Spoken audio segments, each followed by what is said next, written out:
ఆ సభలో ధర్మం ఏడ్చింది, న్యాయం తల వంచింది. ఒక మహారాణిని, 5గురు మహావీరుల భార్యను, ఒక స్త్రీని అలా సభకు ఈడ్చుకురావటం ధర్మమేనా? ఇది క్షత్రియుల సంస్కృతేనా? ద్రౌపది కన్నీళ్లు చూసి నా హృదయం ముక్కలయింది. నేను నిలబడి ఆ అధర్మాన్ని ప్రశ్నించాను. కానీ నా స్వరం అధికార గర్వంలో మునిగిపోయింది. ఆ రోజు ధర్మమే అవమానించబడింది. ఆనాడు శ్రీకృష్ణుడు శాంతి కోసం వచ్చినప్పుడు ఆయన మాట వినమని వేడుకున్నాను.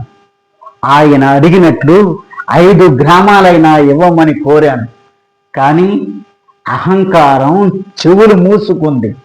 ఫలితం కురుక్షేత్ర సంగ్రామం. యుద్ధం మొదలయ్యింది. అన్నదమ్ములు ఒకరినొకరు చంపుకున్నారు. బంధువులు బంధువులతో యుద్ధం చేశారు. గురువు శిష్యుని ఎదుర్కొన్నాడు. తండ్రి తన కుమారుడి మరణాన్ని చూశాడు. తల్లుల ఒడులు ఖాళీ అయ్యాయి. భార్యల మంగళ సూత్రాలు కన్నీళ్లలో మునిగిపోయాయి.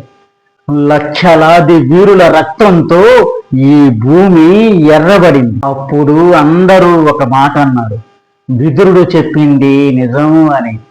జ్ఞానం ఉన్నవాడు భవిష్యత్తును చూస్తాడు, కానీ వినేవారు లేకపోతే జ్ఞానమే నిస్సహాయత అవుతుంది.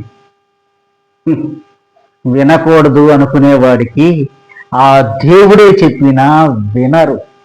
ప్రజలారా, సత్యం మొదట చేదుగా ఉంటుంది, కానీ చివరికి మనిషిని అదే కాపాడుతుంది.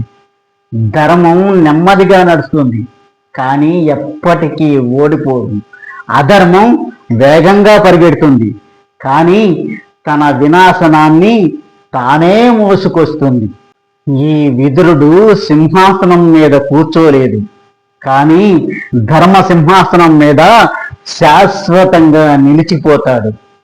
ఈ ప్రపంచంలోని ప్రతి తండ్రికి, ప్రతి మనిషికి, ప్రతి పాలకుడికి నేను చెప్పే సందేశం ఒకటే: ధర్మాన్ని విడిచిపెట్టవద్దు. ఎందుకంటే ధర్మాన్ని మీరు కాపాడితే అదే మిమ్మల్ని రక్షిస్తుంది.